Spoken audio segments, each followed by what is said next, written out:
વંદે ગુજરાત.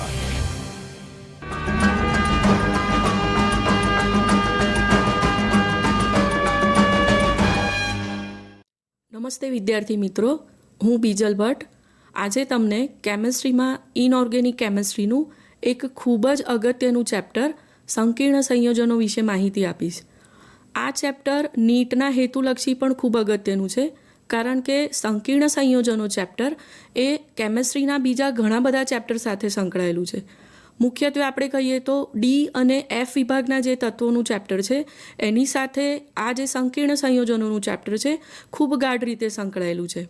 આ ઉપરાંત દ્રાવણોનું ચેપ્ટર છે, એમાં જે સંખ્યાત્મક ગુણધર્મો છે તેની સાથે પણ સંકીર્ણ સંયોજનો સંકળાયેલા છે. ધાતુઓનું જે નિષ્કર્ષણવાળું ચેપ્ટર છે એમાં પણ સંકીર્ણ સંયોજનોનો ઉલ્લેખ થાય છે. એવી રીતે કાર્બનિક રસાયણના પણ ઘણા બધા ચેપ્ટર છે કે જેની સાથે સંકીર્ણ સંયોજનો સંકળાયેલા છે. તો આ બધા ચેપ્ટરોનું બેકબોન કહીએ એ સંકીર્ણ સંયોજનનું ચેપ્ટર છે, અને એટલા માટે નીટની અંદર વારંવાર આ ચેપ્ટરના અનુલક્ષીને ઘણા બધા 2 થી 3 જેટલા સવાલો પૂછાતા હોય. તો થોડુંક આ ચેપ્ટરને આપણે વેટેજ વધારે આપી અને એના જે મહત્ત્વના મુદ્દાઓ છે એનો આજે આપણે અભ્યાસ કરીશું. સૌથી પહેલાં આ જે સંકીર્ણ સંયોજનો છે એમાં મુખ્ય સમાવિષ્ટ જે મુદ્દાઓ છે એ મુદ્દાઓ આપણે જોઈએ. સૌથી પહેલો એમાં મુદ્દો આવે છે યૌગિક સંયોજનો, કે જેના મુખ્યત્વે 2 ભાગ છે, એક દ્વિક્ષાર અને બીજું સંકીર્ણ ક્ષાર. બીજો જે અગત્યનો મુદ્દો છે એ પ્રાથમિક અને દ્વિતીયક સંયોજકતાનો મુદ્દો છે. ત્રીજો જે મુદ્દો છે અને સૌથી અગત્યનો મુદ્દો જેને આપણે કહી શકીએ કે લિગેન્ડની ઓળખ અને લાક્ષણિકતા. તો લિગેન્ડ એ પણ આ ચેપ્ટરનું ખૂબ અગત્યનું ટોપિક આપણે કહી શકીએ, અને એના ઉપરથી જો તમે કોન્સન્ટ્રેશન કરીને ઘણા બધા ક્વેશ્ચનના આન્સર આપી શકો. ચોથો જે મહત્ત્વનો મુદ્દો છે વર્નર, વીબીટી અને સીએફટી મુજબ સંકીર્ણનું બંધારણ. ત્યાર પછીનો જે મુદ્દો છે જે લિગેન્ડ સાથે જ સંકળાયેલો છે, લિગેન્ડની પ્રબળતા, સ્થિરતા અને અન્ય ગુણધર્મો જેવા કે રંગ, ચુંબકીય ગુણધર્મો વગેરેનો જે અભ્યાસ છે એ પણ ખૂબ જ અગત્યનો મુદ્દો છે. ત્યાર પછીનો જે મુદ્દો છે જેને આપણે ક્રિસ્ટલ ફિલ્ડ થિયરી કહીએ છીએ, તો અષ્ટફલકીય અને ચતુષ્ફલકીય સંકીર્ણો માટે સીએફટી દ્વારા એનો અભ્યાસ એ પણ ખૂબ જ અગત્યનો મુદ્દો છે. એના પછીનો જે મુદ્દો છે સમઘટકતાનો મુદ્દો, જેમાં બંધારણીય અને અવકાશીય બંને પ્રકારની સમઘટકતાનો સમાવેશ અહીંયા થયેલો છે. તો આ પણ આ ચેપ્ટરનો ઘણો મહત્ત્વનો મુદ્દો આપણે કહી શકીએ વિદ્યાર્થી મિત્રો. ત્યાર પછીનું જે છે એ સંકીર્ણની ઉપયોગિતા અથવા તો સંકીર્ણનું મહત્ત્વ. એના પછીનો 9મો જે મુદ્દો છે, ઘણો અગત્યનો મુદ્દો એ પણ ગણી શકાય, મેટલ કાર્બોનિલ સંકીર્ણો અને ઓર્ગેનોમેટાલિક સંકીર્ણ. તો એ પણ આ ચેપ્ટરનો અગત્યનો મુદ્દો છે. ત્યાર પછીનો 10મો જે મુદ્દો છે EAN, એટલે કે અસરકારક પરમાણ્વીય ક્રમાંક. તો મુખ્યત્વે આપણે આ 10 મુદ્દાનો સંકીર્ણ સંયોજનોની અંદર અભ્યાસ કરીશું.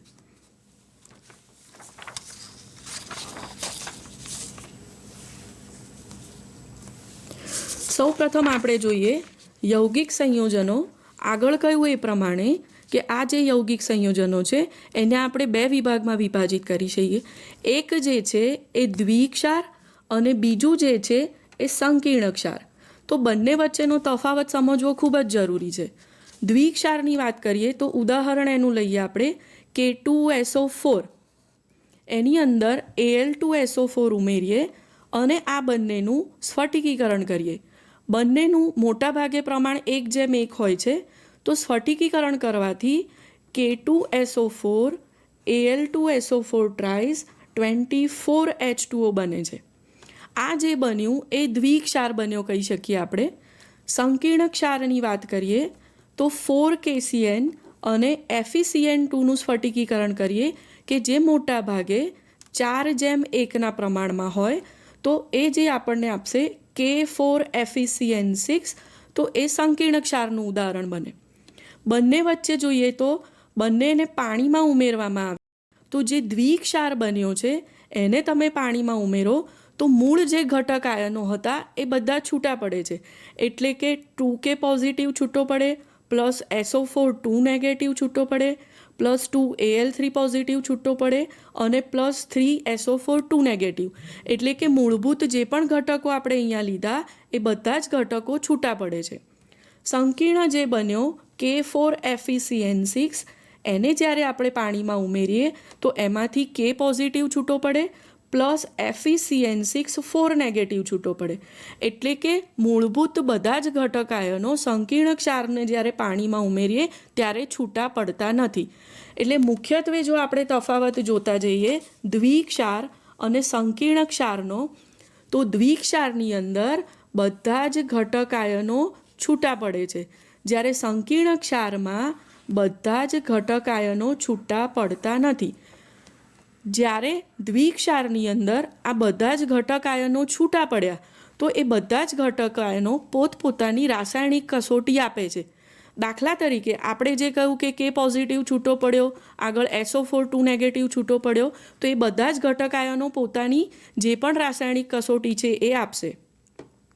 જ્યારે સંકીર્ણ ક્ષારમાં બધા જ ઘટક આયનો જે પણ છૂટા પડ્યા એ રાસાયણિક કસોટી જેટલા ઘટક આયન છૂટા પડે એટલાની જ મળશે. એટલે દાખલા તરીકે K પોઝિટિવ છૂટો પડ્યો તો ફક્ત K પોઝિટિવની રાસાયણિક કસોટી મળશે અને FeCN6 જે આપણે આગળ બતાવ્યું તો અહીંયા FeCN6 4 નેગેટિવની રાસાયણિક કસોટી મળશે, પણ Fe અને Cn એ બંનેની અલગ અલગ રાસાયણિક કસોટીઓ મળતી નથી. એટલે કે અહીંયા બધા જ ઘટક આયનોની રાસાયણિક કસોટી મળતી નથી. જો આપણે દ્વિક્ષાર અને સંકીર્ણ ક્ષારના અન્ય ઉદાહરણો જોઈએ તો તમે આગળ ભણ્યા છો એ જ પ્રમાણે મોર ક્ષાર જે આપણે FeSO4 NH4 twice SO4 6H2O, બધા જ ઘટક આયનો દ્વિક્ષારના જે છૂટા પડે છે એ બધા જ ઘટક આયનો પોતપોતાની રાસાયણિક કસોટી આપે છે, જ્યારે સંકીર્ણ ક્ષારના બધા જ ઘટક આયનો રાસાયણિક કસોટી ના આપે. એટલે આગળ જે છૂટા પડ્યા તો એની અંદર K પોઝિટિવની રાસાયણિક કસોટી મળે, SO4 2 નેગેટિવની મળે, પણ અહીંયા જ્યારે આપણે સંકીર્ણ ક્ષારમાં જોઈએ તો K પોઝિટિવની રાસાયણિક કસોટી મળશે, એની સાથે સાથે FeCN6 4 નેગેટિવની રાસાયણિક કસોટી મળશે, પરંતુ એની અંદર Fe અને જે Cn છે એ બંનેની અલગ અલગ રાસાયણિક કસોટી આપણને મળતી નથી. દ્વિક્ષારની વાત કરીએ તો દ્વિક્ષાર માત્ર ઘન સ્વરૂપમાં જ દ્વિક્ષાર તરીકે જોવા મળે. એટલે કે જ્યારે ઘન સ્વરૂપમાં હોય ત્યારે દ્વિક્ષાર તરીકે અસ્તિત્વ ધરાવે, પરંતુ જલીય દ્રાવણમાં બધા જ ઘટક આયનો છૂટા પડે તેથી દ્વિક્ષાર તરીકેનું તેનું અસ્તિત્વ રહેતું નથી. સંકીર્ણ ક્ષારની વાત કરીએ તો સંકીર્ણ ક્ષાર ઘન સ્વરૂપ અને જલીય દ્રાવણ બંનેમાં અસ્તિત્વ ધરાવે છે. એટલે જ્યારે તેને પાણીમાં અથવા તો જલીય દ્રાવણમાં ઉમેરવામાં આવે તો ત્યાં બધા જ ઘટક આયનો છૂટા પડતા નથી. એટલે ઘન સ્વરૂપ અને જલીય દ્રાવણ બંનેમાં સંકીર્ણ ક્ષાર પોતાનું અસ્તિત્વ ધરાવે છે. જો અન્ય ઉદાહરણની વાત કરીએ તો દ્વિક્ષારનું જે અન્ય ઉદાહરણ છે જેને આપણે મોર ક્ષાર તરીકે ઓળખીએ છીએ એ FeSO4 NH4 twice SO4 6H2O છે. બીજું એનું જે ઉદાહરણ છે એ કાર્નેલાઇટ છે, એ પણ તમે શીખી ગયા છો, KCl MgCl2 6H2O. સંકીર્ણ ક્ષારનું અન્ય ઉદાહરણ જોઈએ તો એ નેસલર પ્રક્રિયક છે જેને આપણે K2HgI4 તરીકે ઓળખીએ છીએ. અને બીજું જે ઉદાહરણ છે સોડિયમ નાઇટ્રોપ્રુસાઇડ, એ પણ તમારા માટે જાણીતું નામ જ છે, જેને આપણે Na2FeCN5NO તરીકે ઓળખીએ છીએ. તો હવે વિદ્યાર્થી મિત્રો, આ જે દ્વિક્ષાર છે અને સંકીર્ણ છે એ બંને વચ્ચેનો ભેદ તમને પૂરેપૂરો ખ્યાલ આવી ગયો છે કે બંનેને કઈ રીતે છૂટા પાડી શકીએ. વિદ્યાર્થી મિત્રો, હવે નીટમાં જે વારંવાર આયનોની કસોટીઓ પૂછાય છે તેના વિશે આપણે થોડી માહિતી મેળવીએ કે જે તમે પ્રયોગશાળામાં પણ કસોટીઓ વારંવાર કરો છો. આ જ્યારે આયનો સંકીર્ણ ક્ષેત્રની બહાર હોય અને આયનિક બંધથી જોડાયેલા હોય ત્યારે જ કસોટી આપે. તો જે મહત્ત્વના આયનો છે એની આપણે કસોટીઓ અથવા તો ટેસ્ટ જોતા જોઈએ. સૌથી પહેલાં K પોઝિટિવ આયન છે એને પિક્રિક એસિડ સાથે પ્રક્રિયા કરે તો તમને પીળા રંગના અવક્ષેપ મળશે. એવી રીતે બીજો અગત્યનો જે આયન છે NH4 પોઝિટિવ, એની સોડિયમ કોબાલ્ટી નાઇટ્રેટ સાથે જ્યારે તમે પ્રક્રિયા કરો તો એ તમને કથ્થઈ રંગના અવક્ષેપ આપશે. ત્યાર પછી અગત્યનું બીજું આયન SO4 નેગેટિવ આયન છે. એની Ba પોઝિટિવ 2 સાથે પ્રક્રિયા થાય તો તમને BaSO4ના સફેદ રંગના અવક્ષેપ મળે છે. ત્યાર પછી હેલોજનની વાત કરીએ તો Cl negative, Br negative, I negative એટલે બધા જ હેલોજન જ્યારે Ag પોઝિટિવ સાથે પ્રક્રિયા કરશે તો AgXના જુદા જુદા રંગના અવક્ષેપો આપશે. ત્યાર પછી બીજી જે કસોટી છે H2Oને જ્યારે સાંદ્ર H2SO4 સાથે પ્રક્રિયા થાય તો સાંદ્ર H2SO4 છે એ H2Oનું શોષણ કરે છે અને H2SO4 H2OX નામનું જે પણ સંયોજન બનાવે છે એ એની કસોટી છે. બીજા આયનની કસોટી તો NO3 નેગેટિવ આયનની કસોટી જે ખૂબ જ તમે લેબોરેટરીની અંદર કરી હશે જેને આપણે વીટી કસોટી કહીએ છીએ. તો NO3 નેગેટિવ છે એ કથ્થઈ રંગની વીટી આપે છે અને એ પણ એની ખૂબ અગત્યની કસોટી છે. ત્યાર પછી ફોસ્ફેટ આયન જોઈએ કે PO4 નેગેટિવ આયન એની એમોનિયમ મોલિબ્ડેટ સાથે જ્યારે પ્રક્રિયા કરવામાં આવે તો એ હળદર જેવા પીળા રંગના અવક્ષેપ આપે છે.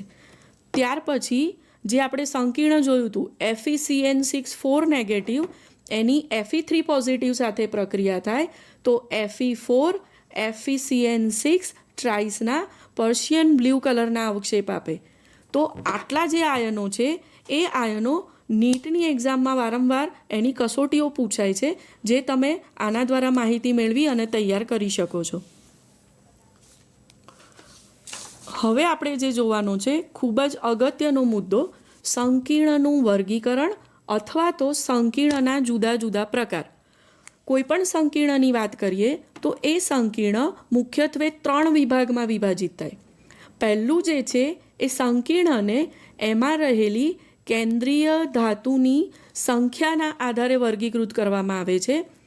બીજું જે એનો પ્રકાર છે એને સંકીર્ણના વીજભારના આધારે વર્ગીકૃત કરવામાં આવે અને ત્રીજો જે પ્રકાર છે એ સંકીર્ણની થર્મોડાયનેમિક્સ સ્થિરતાના આધારે વર્ગીકૃત કરાય. આ ત્રણેના પણ આગળ બીજા પ્રકાર પડે જે આપણે વારાફરતી જોતા જોઈએ. સૌથી પહેલું જે આપણે કહ્યું એ કેન્દ્રીય ધાતુ અથવા તો જેને આપણે મધ્યસ્થ ધાતુ તરીકે પણ ઓળખીએ છીએ. તો કેન્દ્રીય ધાતુ કે મધ્યસ્થ ધાતુની સંખ્યા હોય તેના આધારે કોઈપણ સંકીર્ણના મુખ્યત્વે 2 વિભાગ પડે. તમે જોઈ શકો છો કે એક કેન્દ્રીય સંકીર્ણ છે અને બીજું બહુકેન્દ્રીય સંકીર્ણ. તો એક કેન્દ્રીય જે સંકીર્ણ છે એની અંદર એક જ સવર્ગ યુનિટ આવેલો હોય એટલે કે એક કેન્દ્રીય સંકીર્ણમાં એક જ કેન્દ્રીય ધાતુ અથવા તો એક જ મધ્યસ્થ ધાતુ આવેલી હોય. બહુકેન્દ્રીય સંકીર્ણની વાત કરીએ તો બહુકેન્દ્રીય સંકીર્ણમાં પણ એક જ સવર્ગ યુનિટ હોય પરંતુ તેની અંદર એક કરતાં વધારે સંખ્યામાં કેન્દ્રીય ધાતુ અથવા તો મધ્યસ્થ ધાતુ રહેલી હોય. જો આપણે એક કેન્દ્રીય સંકીર્ણનું ઉદાહરણ જોઈએ તો તમે ઘણી વખત આ ઉદાહરણ જોયેલું જ હશે MnO4 નેગેટિવ. તો આપણે આ જે બતાવ્યું છે એ સવર્ગ યુનિટ એક જ છે અને એની અંદર જે Mn છે એની સંખ્યા પણ એક જ છે એટલે આપણે એને એક કેન્દ્રીય સંકીર્ણ તરીકે ઓળખી શકીએ. બહુકેન્દ્રીય સંકીર્ણની વાત કરીએ તો એનું જે ઉદાહરણ છે એ પણ તમે ભણેલા જ છો Cr2O7 નેગેટિવ. તો એમાં પણ આ જે આપણે જોઈએ એ સવર્ગ યુનિટ એક જ છે પણ જે Cr છે મધ્યસ્થ ધાતુ અથવા કેન્દ્રસ્થ ધાતુ છે એની સંખ્યા અહીંયા 2 છે એટલે કે મધ્યસ્થ ધાતુ એક કરતાં વધારે છે એટલા માટે એને આપણે બહુકેન્દ્રીય સંકીર્ણના ઉદાહરણ તરીકે લઈ શકીએ. તો વિદ્યાર્થી મિત્રો હવે એક કેન્દ્રીય અને બહુકેન્દ્રીય સંકીર્ણનો કન્સેપ્ટ તમને ક્લિયર થઈ ગયો હશે. બીજું જે આપણે વર્ગીકરણ કર્યું એ સંકીર્ણના વીજભારના આધારે કર્યું. તો વીજભારના આધારે તેના મુખ્યત્વે 3 પ્રકાર પડે: કેટાયનિક સંકીર્ણ, એનાયનિક સંકીર્ણ અને બિનાયનિક સંકીર્ણ. થર્મોડાયનેમિક સ્થિરતાના આધારે સંકીર્ણના અહીંયા 2 પ્રકાર પડે: પૂર્ણ સંકીર્ણ અને અપૂર્ણ સંકીર્ણ. પૂર્ણ સંકીર્ણનું ઉદાહરણ છે NiCl4 નેગેટિવ જ્યારે અપૂર્ણ સંકીર્ણનું ઉદાહરણ છે CdCl4 નેગેટિવ. દરેક વિશે આપણે વિસ્તારપૂર્વક જોતા જઈએ. આપણે જે એક કેન્દ્રીય અને બહુકેન્દ્રીય સંકીર્ણની વાત કરી એની જ થોડીક આગળ વધારે વાત કરીએ તો દાખલા તરીકે આ જે ઉદાહરણ આપેલું છે NH3 CO NH2 CO OH NH3 twice Cl2 2 positive. તો આ જે સંકીર્ણનું ઉદાહરણ છે એ બહુકેન્દ્રીય સંકીર્ણનું ઉદાહરણ છે. વિદ્યાર્થી મિત્રો, તમે જોઈ શકો છો કે અહીંયા જે મધ્યસ્થ ધાતુ આયન છે એની સંખ્યા 2 છે, એટલે એને આપણે બહુકેન્દ્રીય સંકીર્ણ કહીએ. હવે બીજું જે ઉદાહરણ છે એ જોઈએ તો PT NH3 અને આ જે છે એ PTCl4. તમને થશે કે આ જે છે એ પણ બહુકેન્દ્રીય સંકીર્ણનું જ ઉદાહરણ છે, બરાબર, પણ આમાં ભૂલ થવાની સંભાવના છે. અહીંયા તમે જુઓ તો આ જે છે સંવર્ગ ક્ષેત્રો, બરાબર, એ બદલાઈ ગયેલા છે, એટલે કે અહીંયા ભિન્ન ભિન્ન સંવર્ગ ક્ષેત્ર છે. આ એક સંવર્ગ ક્ષેત્રની અંદર ફક્ત એક જ પ્લેટિનમ છે, એટલે કે મધ્યસ્થ ધાતુ એક જ છે, અને બીજું જે સંવર્ગ ક્ષેત્ર છે એમાં પણ પ્લેટિનમ એક જ પરમાણુ છે. એટલે કે આ જે ઉદાહરણ છે એ એક કેન્દ્રીય સંકીર્ણનું છે, બહુકેન્દ્રીય સંકીર્ણનું નથી. એટલે આવું જ્યારે કોઈ પણ ઉદાહરણ પૂછ્યું હોય તો પહેલાં જોઈ લેવાનું, જો સંવર્ગ ક્ષેત્ર બદલાઈ જતું હોય તો દરેક સંવર્ગ ક્ષેત્રમાં મધ્યસ્થ ધાતુની જે સંખ્યા હોય એના આધારે તમારે એક કેન્દ્રીય અને બહુકેન્દ્રીય સંકીર્ણમાં વર્ગીકૃત કરવાનું. બીજું જે વર્ગીકરણ આપણે આગળ કહ્યું એ પ્રમાણે, તો એમાં સૌથી પહેલું જે છે વીજભારના આધારે વર્ગીકરણનું ઉદાહરણ કેટાયનિક, આપણે એને સંકીર્ણ કહીએ. તો કેટાયનિક એટલે જે સંકીર્ણની ઉપર ધન વીજભાર હશે એને આપણે કેટાયનિક સંકીર્ણ કહીશું. દાખલા તરીકે CO NH3 6 3 પોઝિટિવ. બીજો એનો જે પ્રકાર છે એને એનાયનિક સંકીર્ણ કહેવાય. તો હવે તમને ખબર પડી જાય કે જેમ કેટાયનિક એ ધન વીજભાર છે તો એનાયનિક હશે એની ઉપર અહીંયા ઋણ વીજભાર રહેલો હશે. એનું ઉદાહરણ આપણે જોઈએ તો FeCN6 3 નેગેટિવ. એ જ રીતે ત્રીજો જે પ્રકાર છે એને બિન આયનિક કહેવાય, એટલે કે તટસ્થ હોય, એના ઉપર ધન કે ઋણ વીજભાર નથી. તો એનું જે ઉદાહરણ છે CO NH3 ટ્રાઇસ CN ટ્રાઇસ અને એનો વીજભાર 0, એટલે કે એના પર કોઈ પણ ધન કે ઋણ વીજભાર નથી, એટલા માટે આપણે એને બિન આયનિક સંકીર્ણ કહીએ છીએ. ત્રીજું જે આપણું વર્ગીકરણ હતું કે થર્મોડાયનેમિક્સ સ્થિરતાના આધારે સંકીર્ણનું વર્ગીકરણ, એના વિશે આપણે વિસ્તૃત માહિતી લઈએ વિદ્યાર્થી મિત્રો. થર્મોડાયનેમિક સ્થિરતા આપણે આગળ કહ્યું એ પ્રમાણે મુખ્યત્વે 2 વિભાજિત થાય. એક જે છે એને પૂર્ણ કહેવાય અને બીજું જે છે એને અપૂર્ણ કહેવાય. તો પૂર્ણ છે એને પરફેક્ટ પણ કહી શકાય અને પેનિટ્રેટેડ કોમ્પ્લેક્સ પણ કહી શકાય. અપૂર્ણ જે છે એને ઇમ્પરફેક્ટ પણ કહી શકાય અને નોર્મલ પણ કહી શકાય. તો બંને વિશે કે બંને એકબીજાથી કઈ રીતે અલગ પડે છે એની આપણે માહિતી મેળવીએ. સૌથી પહેલાં પૂર્ણ વિશેની માહિતી મેળવીએ તો આગળ આપણે જે ઉદાહરણ આપ્યું એ પ્રમાણે NiCl4 2 નેગેટિવ. જ્યારે તમે આગળ વિભાજન કરશો તો Ni2 positive plus 4Cl negative મળે છે. આ જે સંકીર્ણ છે એનું પ્રતિવર્તીપણે આયનીકરણ ખૂબ જ ઓછું થાય છે. જ્યારે અહીંયા અપૂર્ણનું ઉદાહરણ જોઈએ તો CdCl4 2 નેગેટિવ અને એમાંથી આપણને CD2 પોઝિટિવ અને 4Cl નેગેટિવ મળશે. તો આ જે ઉદાહરણ છે એમાં પ્રતિવર્તીપણે આયનીકરણ ખૂબ વધારે થાય છે. તો પૂર્ણ સંકીર્ણનું જ્યારે પ્રતિવર્તીપણે આયનીકરણ ઓછું થાય છે તો એ Ni2 પોઝિટિવ અને Cl નેગેટિવની કસોટી આપતું નથી. જ્યારે CdCl4 2 નેગેટિવનું પ્રતિવર્તીપણે આયનીકરણ વધારે થાય છે એના પરિણામે એ CD2 પોઝિટિવ અને Cl નેગેટિવ બંનેની કસોટી આપશે.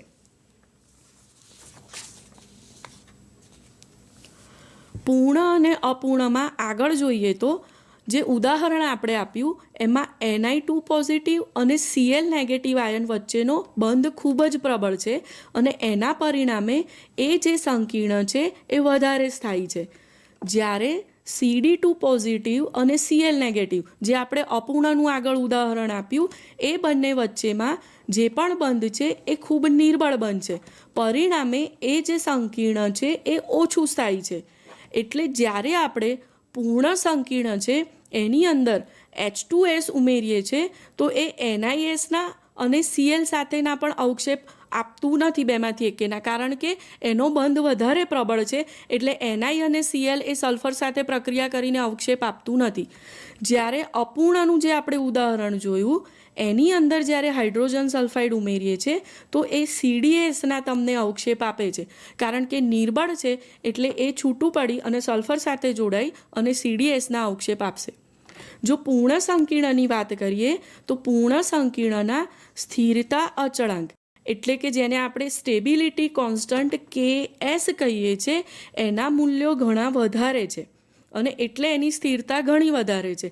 જ્યારે અપૂર્ણ સંકીર્ણની વાત કરીએ તો એના જે સ્થિરતા અચળાંક અથવા તો સ્ટેબિલિટી કોન્સ્ટન્ટ છે KSના મૂલ્યો ઘણા ઓછા છે, એટલે એની સ્થિરતા ઓછી છે. તો મિત્રો, હવે તમને પૂર્ણ અને અપૂર્ણ બંને સંકીર્ણ વિશેની હું માનું છું ત્યાં સુધી ઘણી બધી માહિતી મળી ગઈ છે. તો જ્યારે તમને એનું પણ કોઈ ક્વેશ્ચન પૂછ્યો હશે તો તમે ખૂબ જ સરળતાથી સોલ્વ કરી શકશો એવું હું માનું છું. એટલે જ્યારે તમે રિવિઝન કરવા બેસો તો બંનેના ઉદાહરણ સાથે મગજમાં રાખી અને દરેક વસ્તુનું તમે રિવિઝન કરશો તો આના ઉપરથી પૂછાયેલા પ્રશ્નોના પણ તમે ખૂબ સરળતાથી ઉત્તર આપી શકશો એવું હું માનું છું. આગળનો આપણો જે ટોપિક છે એ જોઈએ આપણે.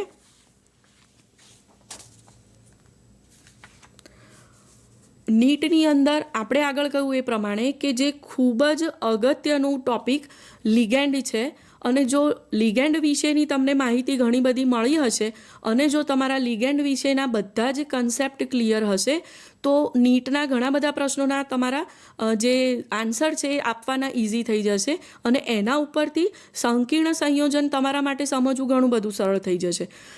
જે લિગેન્ડની આપણે વાત કરીએ તો જે પણ સંકીર્ણ સંયોજનનું સંકીર્ણ ક્ષેત્ર છે એ સંકીર્ણ ક્ષેત્ર મુખ્યત્વે બે ઘટકોનું બનેલું છે.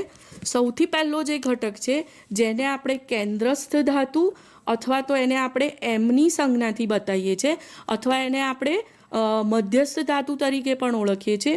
તો એક ઘટક કેન્દ્રસ્થ ધાતુ છે અને બીજો જે ઘટક છે એ લિગેન્ડ છે જેને આપણે L તરીકે ઓળખીએ છીએ.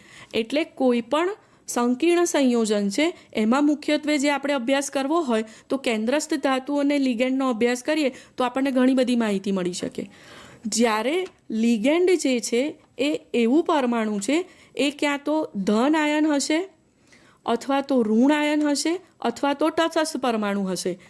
આની પાસે અબંધકારક ઇલેક્ટ્રોન યુગ્મ હશે અને લિગેન્ડ એ અબંધકારક ઇલેક્ટ્રોન યુગ્મ મધ્યસ્થ ધાતુ પરમાણુને આપે છે. લિગેન્ડ છે એ ઇલેક્ટ્રોન યુગ્મનું દાન કરે છે મધ્યસ્થ ધાતુ આયનને, એટલે એને આપણે લુઈસ બેઝ તરીકે ઓળખીએ છીએ. અને મધ્યસ્થ ધાતુ આયન અથવા તો કેન્દ્રસ્થ ધાતુ આયન લિગેન્ડ પાસેથી ઇલેક્ટ્રોન યુગ્મ મેળવે છે, એટલા માટે આપણે એને લુઈસ એસિડ તરીકે ઓળખીએ છીએ. આ જે લિગેન્ડ છે એ લિગેન્ડ ઇલેક્ટ્રોન યુગ્મ આપે છે અને મધ્યસ્થ ધાતુ આયન ઇલેક્ટ્રોન યુગ્મ સ્વીકારે છે. એટલે આગળ તમે ભણી ગયા છો એ પ્રમાણે આ જે બંધ બન્યો એને આપણે સવર્ગ બંધ તરીકે ઓળખીએ છીએ, જે આગળ તમે 11મા ધોરણમાં ભણી જ ગયા છો. એટલે જ્યારે તમારે સંકીર્ણ ક્ષેત્રનો અભ્યાસ કરવો હોય તો તમારી પાસે મુખ્યત્વે લિગેન્ડની માહિતી હોવી જોઈએ અને મધ્યસ્થ ધાતુ આયનની. ફરી એક વખત રિવિઝન આનું કરી લઈએ કે સંકીર્ણ ક્ષેત્ર જે છે એ મુખ્યત્વે બે ઘટકોનું બનેલું છે. એક છે એ કેન્દ્રસ્થ ધાતુ જેને આપણે M તરીકે ઓળખીએ છીએ, બીજું જે છે એ લિગેન્ડ જેને આપણે L તરીકે ઓળખીએ છીએ. આ જે લિગેન્ડ છે એ ક્યાં તો તટસ્થ પરમાણુ હશે, ક્યાં તો ઋણ આયન હશે અથવા તો ધન આયન હશે કે જે મધ્યસ્થ ધાતુ પરમાણુને ઇલેક્ટ્રોન યુગ્મનું દાન કરે છે. લિગેન્ડ એ ઇલેક્ટ્રોન યુગ્મનું દાન કરે છે એટલે એને લુઈસ બેઝ તરીકે ઓળખીએ છીએ. મધ્યસ્થ ધાતુ આયન એ ઇલેક્ટ્રોન યુગ્મ સ્વીકારે છે એટલે એને આપણે લુઈસ બેઝ કહીએ છીએ. હવે લિગેન્ડની અંદર જે પરમાણુ ઇલેક્ટ્રોન યુગ્મ આપતો હોય અથવા તો પ્રદાન કરતો હોય એને આપણે સવર્ગ સ્થળ તરીકે ઓળખીએ છીએ, જેને CS તરીકે પણ આપણે ઓળખી શકીએ. કોઓર્ડિનેશન સાઇટ કહીએ છીએ એને આપણે. અને મોટા ભાગે સવર્ગ સ્થળ તરીકે અધાતુ પરમાણુઓ રહેલા હોય છે કે જે ઇલેક્ટ્રોન યુગ્મ મધ્યસ્થ ધાતુ પરમાણુને આપે છે અને જેના પરિણામે લિગેન્ડ અને મધ્યસ્થ ધાતુ પરમાણુ વચ્ચે સવર્ગ બંધની રચના થાય છે. તો આટલો કન્સેપ્ટ જો તમારો ક્લિયર હશે તો લિગેન્ડનો બેઝિક જે કન્સેપ્ટ છે તમારા મગજમાં આવી ગયો હશે. હવે આપણે સંવર્ગ સ્થળ, જેને આપણે કોઓર્ડિનેશન સાઇટ તરીકે ઓળખીએ છીએ, એના વિશેની માહિતી મેળવીએ. તો કોઓર્ડિનેશન સાઇટ જે છે, આપણે આગળ કહ્યું એ પ્રમાણે કે મોટે ભાગે અધાતુ પરમાણુ કે જે ઇલેક્ટ્રોન યુગ્મ પ્રદાન કરવાની ક્ષમતા ધરાવે છે.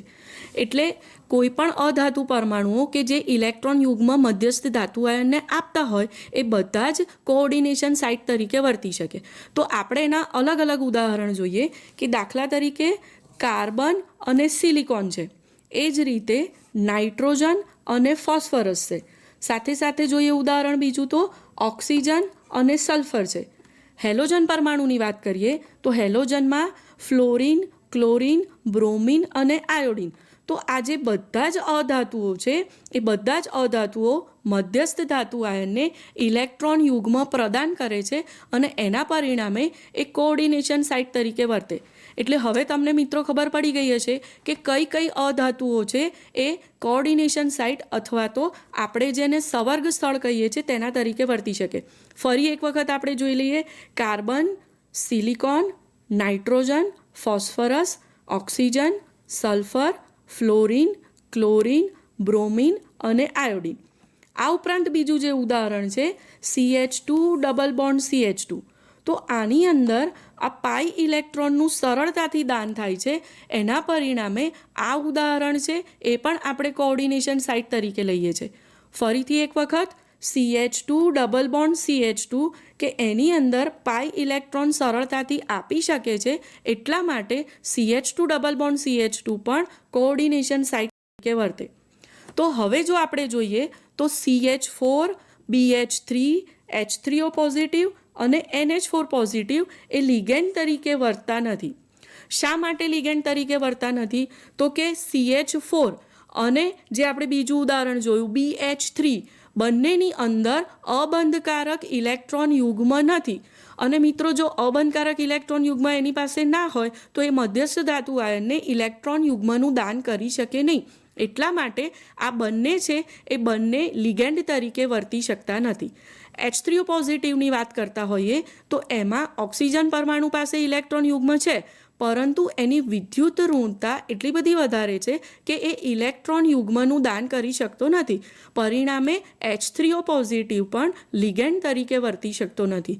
તો ફરી એક વખત આપણે જોઈ લઈએ કે CH4, BH3, H3O પોઝિટિવ અને NH4 પોઝિટિવ એ લિગેન્ડ તરીકે વર્તી શકતા નથી. જ્યારે આપણે આ જોયા, આ બધા જ જે અધાતુઓ છે અને સાથે સાથે CH2 ડબલ બોન્ડ CH2 કે જે પાઈ ઇલેક્ટ્રોન સરળતાથી આપી શકે છે, એ બધા જ સંવર્ગ સ્થળ તરીકે વર્તી શકે છે.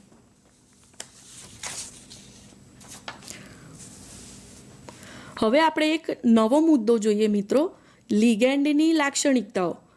આ ટોપિકની અંદર અથવા તો મુખ્યત્વે આપણે સંકીર્ણ સંયોજનની વાત કરીએ તો સંકીર્ણ સંયોજનમાં જે પણ આપણે લિગેન્ડ વિશે વાત કરીએ છીએ એ બધા જ એક કેન્દ્રીય સંકીર્ણોને લાગુ પડે છે.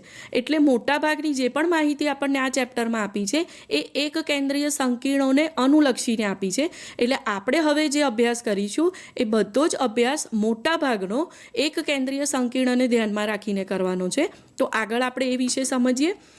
જે લિગેન્ડની લાક્ષણિકતા આપણે કહી કે મુખ્યત્વે એક કેન્દ્રીય સંકીર્ણો માટેની છે. તો આ જે લિગેન્ડ છે એ મુખ્યત્વે બે વિભાગમાં વિભાજિત થાય, એકદંતીય અને બહુદંતીય લિગેન્ડ. આ તમે ભણી જ ગયા છો મિત્રો, એકદંતીય લિગેન્ડ, બહુદંતીય લિગેન્ડ. બહુદંતીય લિગેન્ડની અંદર દ્વિદંતીય, ત્રિદંતીય, ચતુષ્દંતીય, ષટદંતીય આ બધું જ તમે શીખી ગયા છો. છતાં પણ અત્યારે નીટને અનુલક્ષીને એના જે પ્રશ્નો પૂછાય છે એના વિશેની આપણે માહિતી મેળવવાના છીએ. તો એ આપણે વિગતવાર ચર્ચા કરીએ કે એકદંતીયની શું વિશિષ્ટતા છે અને બહુદંતીય લિગેન્ડની શું વિશિષ્ટતા છે. સૌપ્રથમ આપણે જોઈએ તો એકદંતીય જે લિગેન્ડ છે એ એમ્બિડન્ટ હોય છે.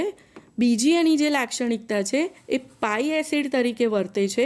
અને ત્રીજી જે લાક્ષણિકતા છે કે સેતુરૂપ છે અથવા તો એને બ્રિજ લિગેન્ડ તરીકે ઓળખવામાં આવે છે. તો આ ત્રણે ત્રણ જે આપણે જોઈ એ એકદંતીય લિગેન્ડની વિશિષ્ટતા છે. બહુદંતીય લિગેન્ડની વાત કરીએ તો બહુદંતીય લિગેન્ડની જે વિશિષ્ટતાઓ છે, જેને આપણે દ્વિદંતીય, ત્રિદંતીય, ચતુષ્દંતીય, પંચદંતીય અને ષટદંતીય લિગેન્ડ કહીએ છીએ. બીજી એની જે લાક્ષણિકતા છે, આ શબ્દ પણ તમે સાંભળેલો જ હશે, કિલેટિંગ તરીકે વર્તે, એટલે કિલેટ તરીકે જે વર્તા હોય એ લિગેન્ડ. અને ત્યાર પછી ત્રીજી જે એની લાક્ષણિકતા છે, જેને આપણે ફ્લેક્સીડેન્ટેડ કહીએ છીએ, તો એ પણ બહુદંતીય લિગેન્ડની વિશિષ્ટતા છે.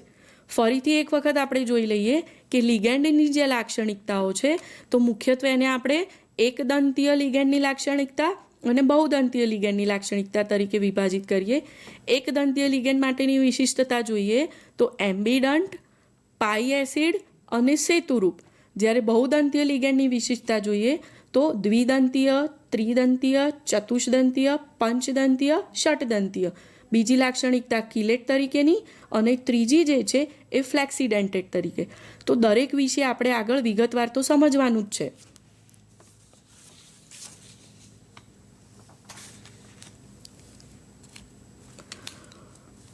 મિત્રો, અત્યારે આપણે જે લિગેન્ડ વિશેની વાત કરી તો એ દરેક લિગેન્ડ એનું વર્ગીકરણ કઈ રીતે થાય છે, એની લાક્ષણિકતા કઈ છે, એ આપણે વિગતવાર ચર્ચા કરવાની છે.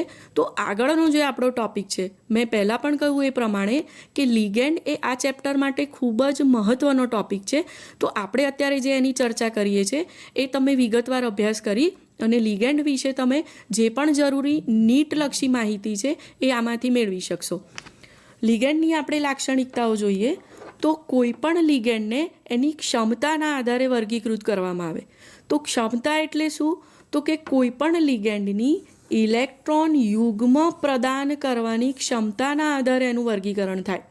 આપણે આગળ કહ્યું એ પ્રમાણે કે દરેક લિગેન્ડ છે એ મધ્યસ્થ ધાતુ આયનને ઇલેક્ટ્રોન યુગ્મ આપે છે અને એ ઇલેક્ટ્રોન યુગ્મ આપતો જે પરમાણુ છે એને આપણે કોઓર્ડિનેશન સાઇટ તરીકે ઓળખ્યો. તો દરેક લિગેન્ડની અંદર કોઓર્ડિનેશન સાઇટ તરીકેનો પરમાણુ કેટલા ઇલેક્ટ્રોન યુગ્મ આપે છે, એટલે કે ઇલેક્ટ્રોન યુગ્મ આપવાની તેની ક્ષમતા કેટલી છે, એના આધારે આપણે એનું વર્ગીકરણ કરીએ છીએ. જે તમે ભણી ગયા છો કે એકદંતીયથી શરૂ કરીને ષટદંતીય સુધીના આપણે લિગેન્ડ જોઈએ છે. આ લિગેન્ડ માટે આપણે શરૂઆત કરીએ એકદંતી લિગેન્ડથી, જેને આપણે મોનોડેન્ટેડ લિગેન્ડ તરીકે પણ ઓળખીએ છીએ. વિદ્યાર્થી મિત્રો, જ્યારે લિગેન્ડનું આપણે ઇલેક્ટ્રોન યુગ્મ પ્રદાન કરવાની ક્ષમતાના આધારે વર્ગીકરણ કરીએ છીએ તો એમાં તમારે મુખ્યત્વે 4 મુદ્દા યાદ રાખવાના છે. સૌથી પહેલું, કેટલા ઇલેક્ટ્રોન યુગ્મનું દાન કરે છે. બીજો જે મુદ્દો છે, કેટલા સવર્ગ સહસંયોજક બંધ બનાવે છે. ત્રીજો એનો જે મુદ્દો છે કે કેટલી દ્વિતીયક સંયોજકતાનું સંતોષે છે. તો તમે જો એ રીતે યાદ રાખતા જશો તો દરેક લિગેન્ડનું એકદંતીયથી શરૂ કરીને ષટદંતીય લિગેન્ડ સુધીનું વર્ગીકરણ કરી શકશો. અને એનો જે વીજભાર છે એના આધારે પણ તમે એના ઉદાહરણ યાદ રાખી શકો કે તટસ્થ છે, ઋણ છે અને ક્યારેક ક્યારેક જે ધન લિગેન્ડ તરીકે પણ ઉદાહરણ વપરાતા હોય. એટલે હવે આપણે એકદંતીયથી શરૂ કરીએ તો એકદંતીય લિગેન્ડ કોને કહેવાય અને એના જે ઉદાહરણ છે એના વિશેની આપણે વિસ્તૃત માહિતી મેળવીએ. એકદંતીય લિગેન્ડની વાત કરતા હોઈએ તો એકદંતીય લિગેન્ડમાં એક જ સવર્ગ સ્થળ, એટલે કે જેને આપણે કોઓર્ડિનેશન સાઇટ કહીએ છીએ તે હોય. સવર્ગ સ્થળ વિશે આપણે આગળ માહિતી મેળવી જ છે. સવર્ગ સ્થળ એટલે લિગેન્ડમાંનો એવો પરમાણુ કે જે ઇલેક્ટ્રોન યુગ્મનું દાન કરતો હોય. બરાબર? એટલે હવે તમને ખબર જ છે સવર્ગ સ્થળ શું છે. તો એકદંતીય લિગેન્ડમાં એક જ સવર્ગ સ્થળ હોય. આ જે એકદંતીય લિગેન્ડ છે એમાં જે સવર્ગ સ્થળ છે એ એક જ ઇલેક્ટ્રોન યુગ્મનું પ્રદાન કરે. સૌથી મહત્ત્વનો મુદ્દો છે વિદ્યાર્થી મિત્રો કે એકદંતીય લિગેન્ડમાં આ જે સવર્ગ સ્થળ છે એ એક જ ઇલેક્ટ્રોન યુગ્મનું દાન કરે. ભલે એનો વીજભાર ગમે તે હોઈ શકે, 2 હોઈ શકે, 3 હોઈ શકે, છતાં પણ ઇલેક્ટ્રોન યુગ્મ જો એકદંતીયનું ઉદાહરણ હોય તો હંમેશા એક જ ઇલેક્ટ્રોન યુગ્મનું મધ્યસ્થ ધાતુ આયનને પ્રદાન કરતો હોય. એટલે હંમેશા યાદ રાખવાનું. એટલે બીજો મુદ્દો આપણે કહ્યો એ પ્રમાણે કે એકદંતીય લિગેન્ડમાં જે સવર્ગ સ્થળ છે એ એક જ ઇલેક્ટ્રોન યુગ્મનું પ્રદાન કરે, ભલે એનો વીજભાર ગમે તે હોય. એટલે ભૂલ ના થાય વિદ્યાર્થી મિત્રો, વીજભારને જોઈ અને તમારે કોઈ દિવસ એકદંતીય, દ્વિદંતીય, ષટદંતીય લિગેન્ડનું વર્ગીકરણ કરવાનું નથી. જ્યારે આ એક ઇલેક્ટ્રોન યુગ્મનું દાન કરે ત્યારે મધ્યસ્થ ધાતુ આયન સાથે એવા એક જ સવર્ગ સહસંયોજક બંધ બનાવતો હોય અને એ રીતે એક જ દ્વિતીયક સંયોજકતાને સંતોષે. વિદ્યાર્થી મિત્રો, મેં આગળ કહ્યું એ પ્રમાણે ચારે ચાર મુદ્દા ફરી એક વખત રિવાઇઝ કરીએ. કોઈ પણ લિગેન્ડનું વર્ગીકરણ કરવા માટે સૌથી પહેલો મુદ્દો આપણે કહ્યો એ પ્રમાણે એક જ સવર્ગ સ્થળ હોય, એક જ ઇલેક્ટ્રોન યુગ્મનું પ્રદાન કરે.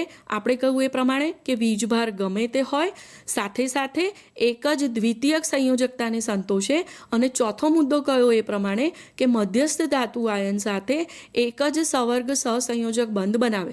તો હવે તમને દ્વિતીયક પૂછ્યો હોય, દ્વિદંતીય, ત્રિદંતીય, ચતુષ્દંતીય, પંચદંતીય કે ષટદંતીય, તમે જાતે જ આ ચારે ચાર મુદ્દા ઉપરથી વિચારી પણ શકો અને એના જે ઉદાહરણ છે એ પણ તમે જાતે વિચારી અને તમને પ્રશ્ન પૂછ્યા હોય તો તેનો ઉત્તર આપી શકો છો.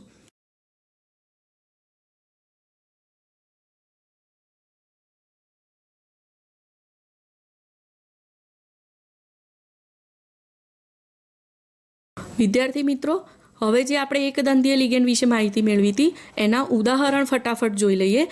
દરેક લિગેન્ડ અંદર જે સર્કલ કરેલા છે એ દરેક લિગેન્ડની કોઓર્ડિનેશન સાઇટ છે અને દરેક એ જ પરમાણુ ઇલેક્ટ્રોન યુગ્મનું પ્રદાન કરે છે.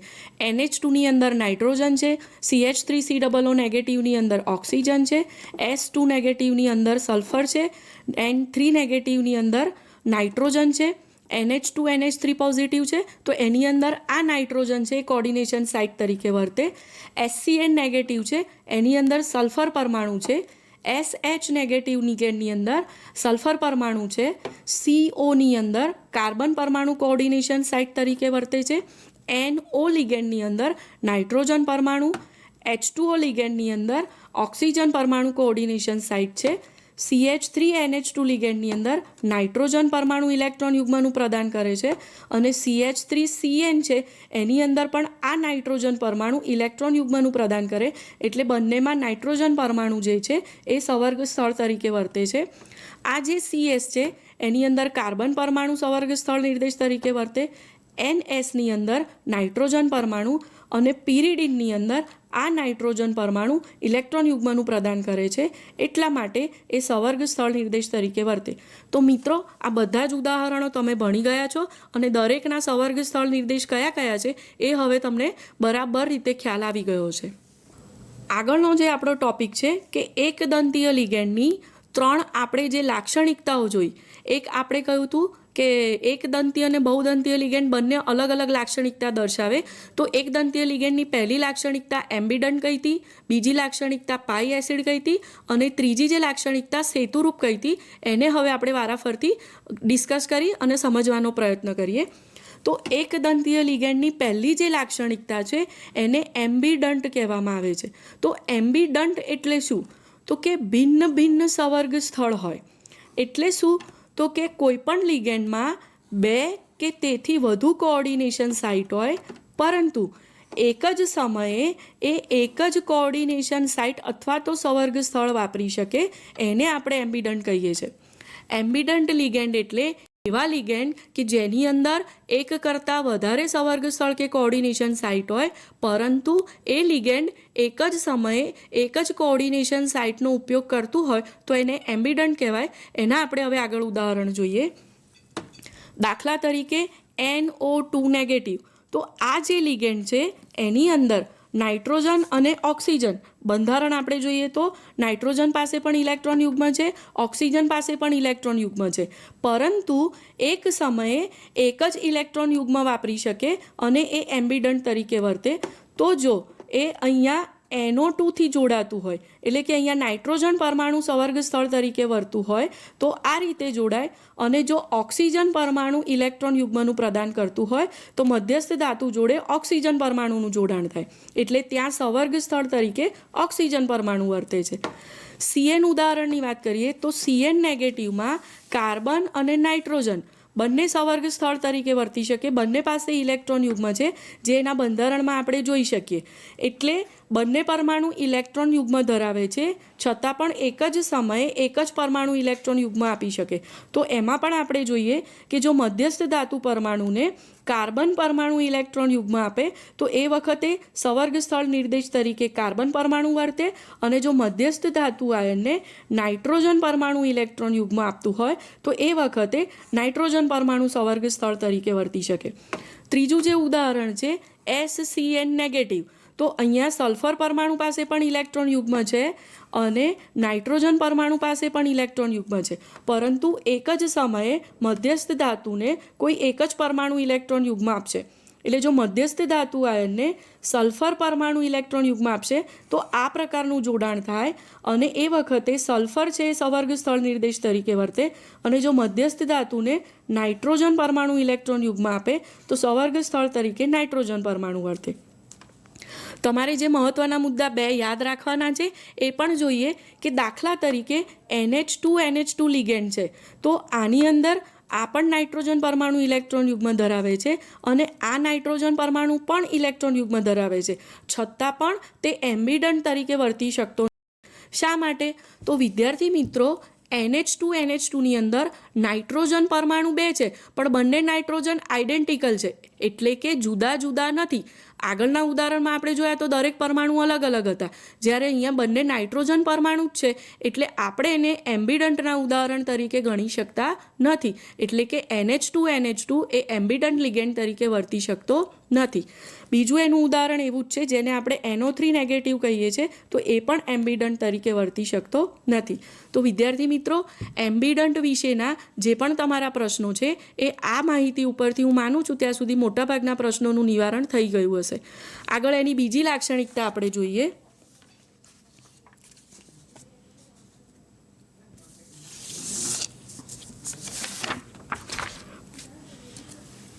પાઈ એસિડ, જે આપણે બીજી લાક્ષણિકતા કહી હતી, એને નોન ક્લાસિકલ તરીકે પણ ઓળખવામાં આવે છે.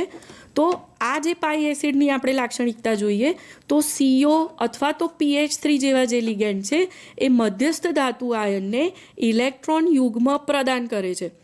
જ્યારે આ ઇલેક્ટ્રોન યુગ્મ પ્રદાન કરી સવર્ગ સ્થળ બની જાય ત્યાર પછી આવા લિગેન્ડ જે મધ્યસ્થ ધાતુને ઇલેક્ટ્રોન યુગ્મ આપ્યા હતા અને એની ડી કક્ષકમાં ઇલેક્ટ્રોન યુગ્મ ગયા હતા, ત્યાંથી આપમેળે ફરીથી આ જે લિગેન્ડ છે એને એ ઇલેક્ટ્રોન પાછા મળે છે, પ્રતિવર્તીપણે પાછા મળે છે, અને આ જે લિગેન્ડ છે એની પાઈ સ્ટાર કે પાઈ જેવી ખાલી કક્ષકો હોય એની અંદર, અથવા તો એ પી કે ડી કક્ષક ખાલી હોય તો એની અંદર આવા ઇલેક્ટ્રોન યુગ્મ પાછા મેળવે છે. એટલે કે આવા જે પાઈ એસિડવાળા લિગેન્ડ છે એ પૂરતી માત્રામાં સવર્ગ બંધ રચાયા પછી ધાતુ પરમાણુ પાસેથી આપમેળે ઇલેક્ટ્રોન પાછા મેળવે છે, જેને આપણે બેક ડોનેશન કહીએ છીએ.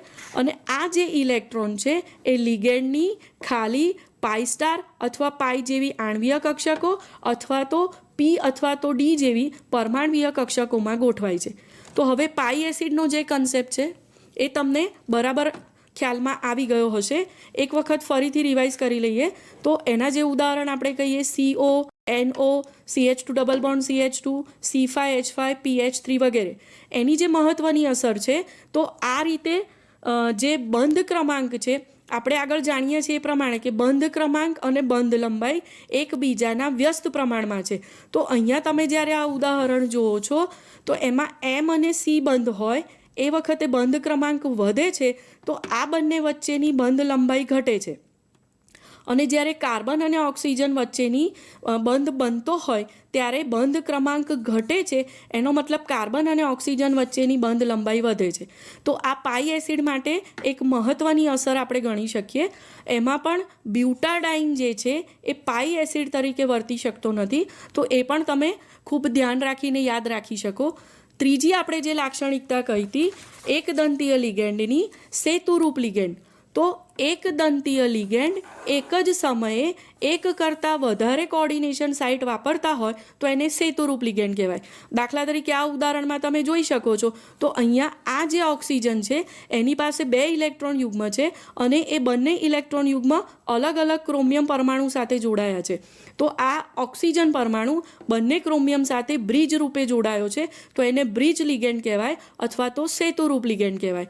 એવી રીતે આ જે ઉદાહરણ છે એની અંદર પણ અહીંયા તમે જુઓ તો આ NH2નો નાઇટ્રોજન પરમાણુ અને આ ઓએચનો ઓક્સિજન પરમાણુ છે એ કોઓર્ડિનેશન સાઇટ તરીકે વર્તે. અહીંયા ભિન્ન ભિન્ન કોઓર્ડિનેશન સાઇટ છે જે મધ્યસ્થ ધાતુ આયનને ઇલેક્ટ્રોન યુગમાં આપે છે. તો આ પણ NH2 અને OH એ સેતુરૂપ લિગેન્ડ તરીકે વર્તે છે. અહીંયા OHની જગ્યાએ Cl પણ વાપરી શકાય, O2 નેગેટિવ પણ વાપરી શકાય. તો આ બંને જે ઉદાહરણો તમે જોયા, આ બંને ઉદાહરણો એ સેતુરૂપ લિગેન્ડના ઉદાહરણ છે.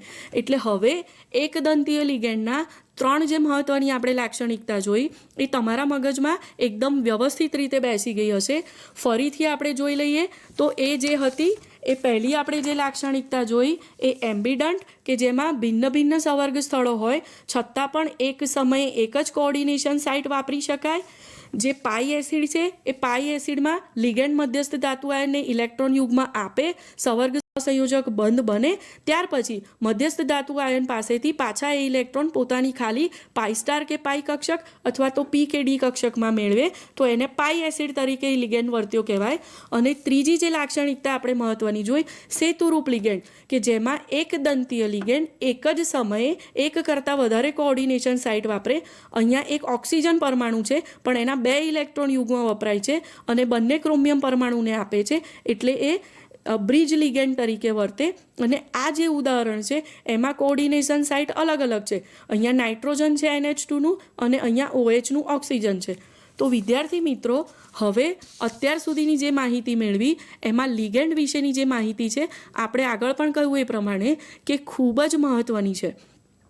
દરેક લિગેન્ડના પ્રકાર, એ લિગેન્ડના પ્રકાર કઈ રીતે પડે છે, એના દરેકના ઉદાહરણમાં ઋણ લિગેન્ડ, તટસ્થ લિગેન્ડ અને જો ક્યારેક ધન લિગેન્ડ વપરાતા હોય તો એ, અને ત્યાર પછી એકદંતીય અને બહુદંતીય લિગેન્ડની જે લાક્ષણિકતા છે, તો એકદંતીય લિગેન્ડમાં આપણે જે 3 લાક્ષણિકતા જોઈ એ, અને આગળ હવે પછીથી આપણે બહુદંતીય લિગેન્ડ, એમાં કયા કયા પ્રકારના લિગેન્ડ આવે છે, એની લાક્ષણિકતા કઈ છે, તેનો અભ્યાસ આપણે કરીશું.